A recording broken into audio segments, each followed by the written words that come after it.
It's been 24 hours, I need more hours with you. You spent the weekend getting even, oh. We spent the late nights making things right between us. But now it's all good, babe. Roll that backward, babe, and pay me close. Cause girls like you run around with guys like me till sundown. When I come through, I need a girl like you, yeah, yeah. Girls like you love fun, yeah, me too. I want when I come. Today we are going to discuss and solve some board exam problems related to our subject differential equations. But before proceeding, please do not forget to subscribe to my YouTube channel, and let's go now directly to the said problem.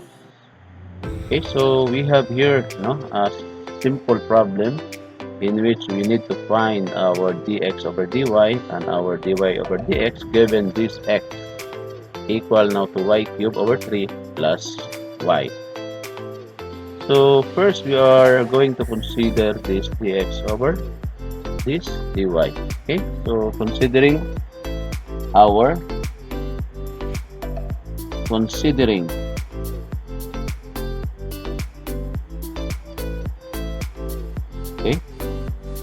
considering our dx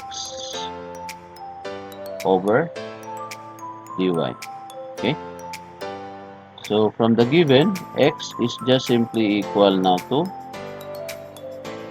y cubed over 3 plus your variable y, and taking the derivative of this one with respect to y, so we can say that d over dy of your variable x here is equal now to same d over dy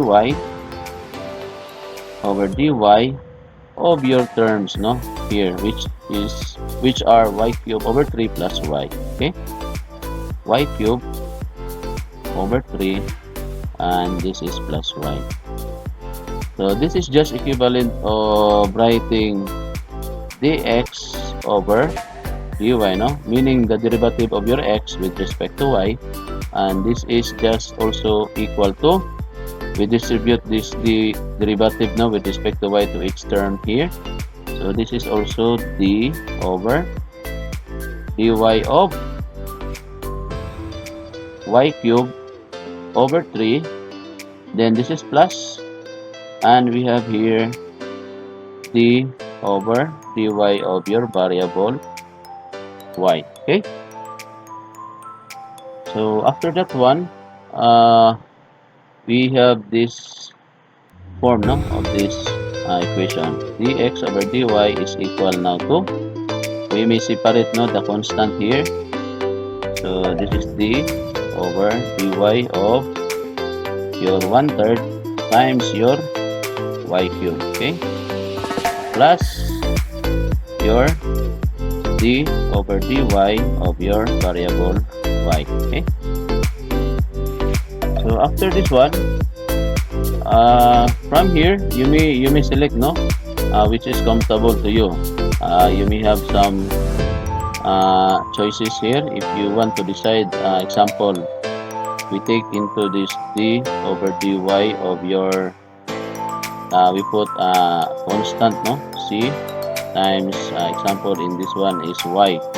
We reach this one to the end. Okay, so you may opt to use this form. We have here d over dy, d over dy of your c times your y to the n. Okay, and then we put this one as a single bracket plus your, since we are done with this derivative of your c times your y to the n, so this time we take the derivative of your y to the n. We have this d over dy of your y to the n times your c. Okay, So you may opt to use this one, or else if you're comfortable with this one, d over dy of your c times y to the n, you can also go directly, no? Since the derivative of a constant is 0, so you can opt to go directly, no? With this. This is just equal now to c times the d over dy of your y to the n. Okay? You can opt, no, to use this one, or you may opt to use this very basic uh, of taking a derivative of a constant and a variable y, which is raised now to the n. So they have the same, no? They will have the same result, no? For example, if we take this one, so the derivative of your constant is 0, no? Okay, so this is probably 0 times y, and so this is 0. And then this term here, the derivative of your y to the n times c is just the term remain, no? The term remains here, no? For this second case, no? Which is we take this c, derivative of your c times y to the n, we will go directly into this c times the derivative of your y to the n. So as you can see, this is just the equivalent of this one here. Okay, so the derivative of your y to the n, which is this one, times your constant c. So I advise you to use this one, no? Because this could lessen your calculation. Okay, so we go directly c times the derivative of this y to the n. So we will use it here, no? We will use it here. Okay, for this 1/3 times y to the cube. Okay, so proceeding, so we will go directly, no, with that one c times the derivative of your y to the n. So this would be then equal now to dx over dy equal now to, this one is our c, no, 1/3. So we will write here 1/3, no, which is our c, times the derivative of our y to the cube. So what is the derivative of our y to the cube? So this would be times 3 times this y, and then this 3 minus 1. Okay, and we have here, we put this one within a single bracket, no, plus this derivative of your y, in which this is just simply equal now to 1.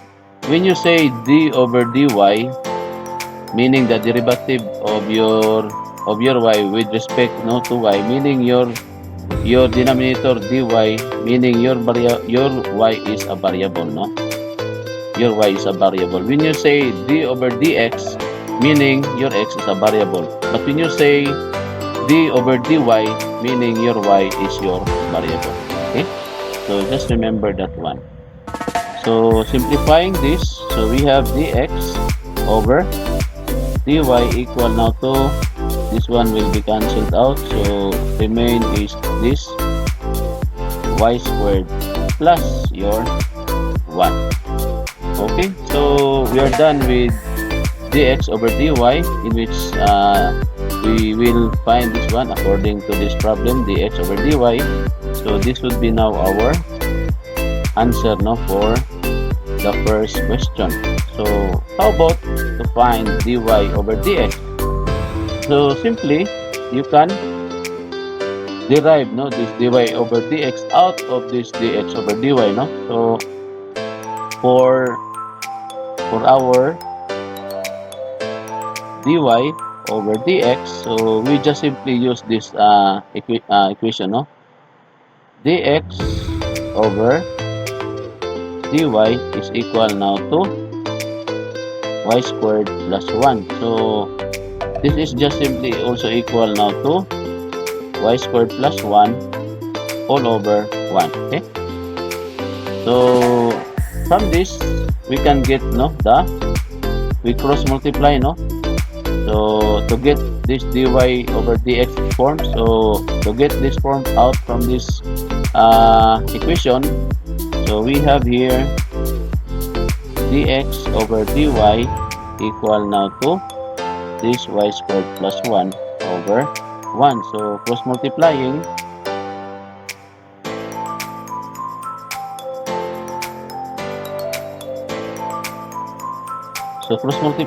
so we need to have this dy over dx form. So probably this dy is here and this dx is here. So the result will then be dy over dx equal now to, so dy is here and your dx, so probably this one will be here and your denominator is y squared plus 1. So this would probably equal now to 1 over y squared plus your 1. So this is our answer for our second question. Your dy over dx equal now to 1 over y squared plus your 1. So we need write this one x, this is x. Okay, so we are done with this given problem, which is CA board exam, and then we will proceed to the next problem. Okay, so from here we have find the dy over dx of this y equal now to 1 over 1 minus u, where our u is just simply a function of your x, which is equal now to 1 over 1 plus x. Okay, so first we need to find the derivative of your y with respect to x, which is this dy over dx, and then we need to calculate using this y given this u equal now to 1 over 1 plus x. So this would be then equal now to y equal to 1 over 1 minus u, and then substituting now our value of u, which is 1 over 1 plus x. So this would become equal now to 1 over 1 plus, excuse me, this is 1 minus u. Okay, so this would be 1 minus,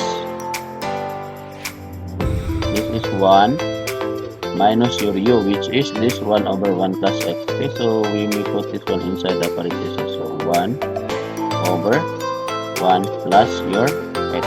Okay, so after that one, we will simplify. Y is just equal to, again this is 1, and then we will simplify this one with the LCD equal now to 1 plus x, the LCD, and then 1 plus x divided by the denominator of your 1 is 1 plus x, 1 plus x divided by 1 times 1, so this would be 1 plus your x. Okay, and then this is minus, and then 1 plus x divided by the denominator of this one, 1 plus x, so 1 times 1 is 1. Okay, and then after that one, this will just be equal now to 1 over, so take note, 1 plus x minus 1, so this would be then equal now to 1 plus x minus 1 all over this 1 plus x here. Okay,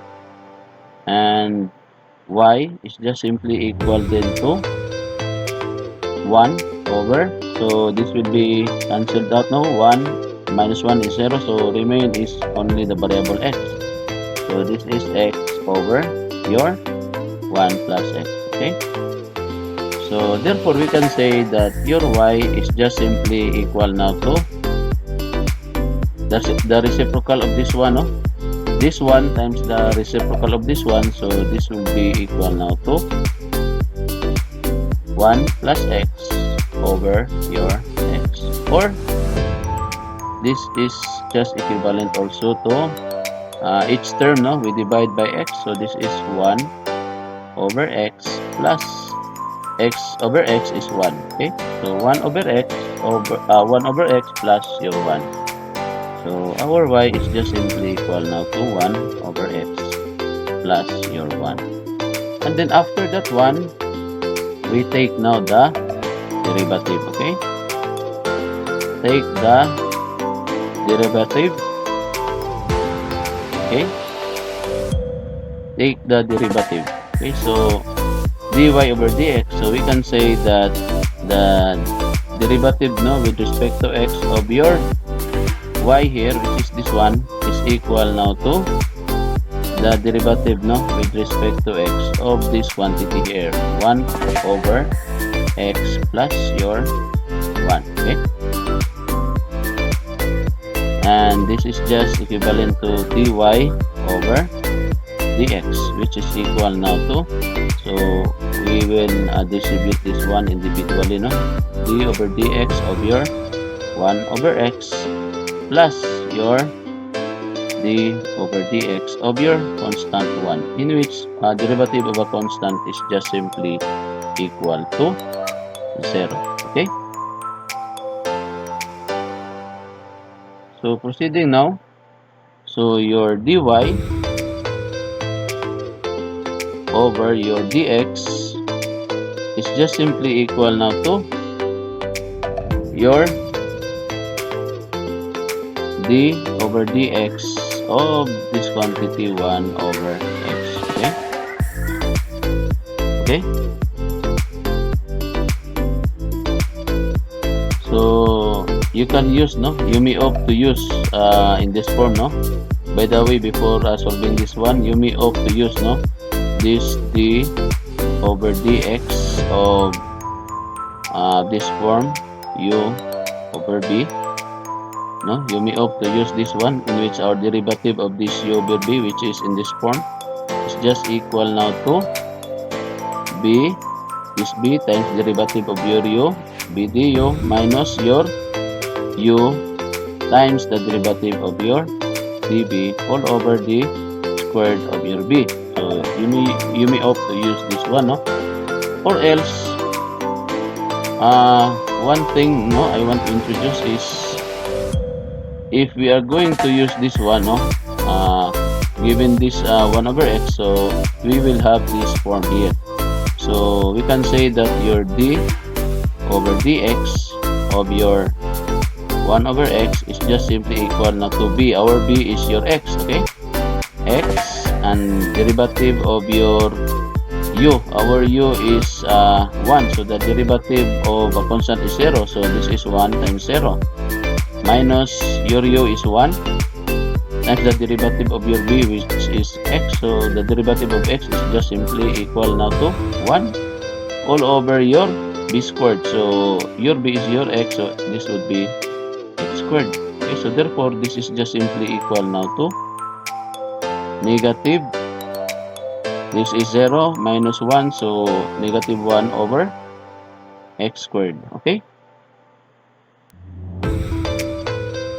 Or you can use this one, no? I will just introduce you without using this form, no? U over b. You may write this one here as your d over dx of your, you raise this x, no, to go up, no, in the to go up, no, so this would be x minus 1, okay? This is just equivalent of writing this 1 over x or equal to this x raised to the negative 1, okay? And after that one, you can simply get, no, the derivative of this one, because you have also a property of the derivative of your y. Example, derivative of your y raised to the n is just equal now to n times y to the exponent of n minus 1, okay? So you may use it here. So our n here is our negative 1, so negative 1 times x, no, times your x, and then negative 1 n minus 1, so ang n, our n is 1, so negative 1, our n is negative 1 rather, so negative 1 minus 1, okay? So this exponent is this one, negative 1 and then the power of your x, no, is minus 1. So this is negative 1 minus 1. So this is just simply equal to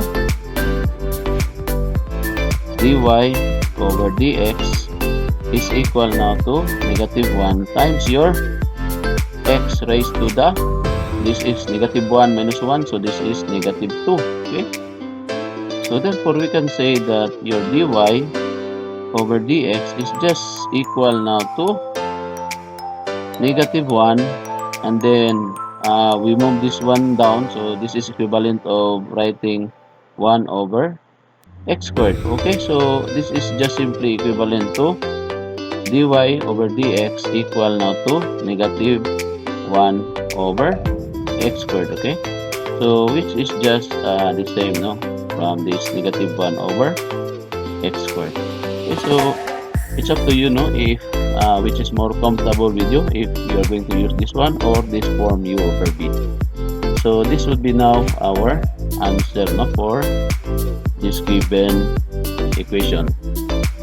Okay, so that would be it, no, for this day, and I hope you have learned something out from this lecture video, considering 2C board exam problem related, no, to our subject differential equation. And thank you for listening. And before I end, no, so I would like to welcome you all, no, and I'm expecting you again to watch my succeeding lecture video, in which I think, no, those lecture videos will help you, no, in your quest for passing the incoming board examination. So again, thank you everyone. God bless and keep safe.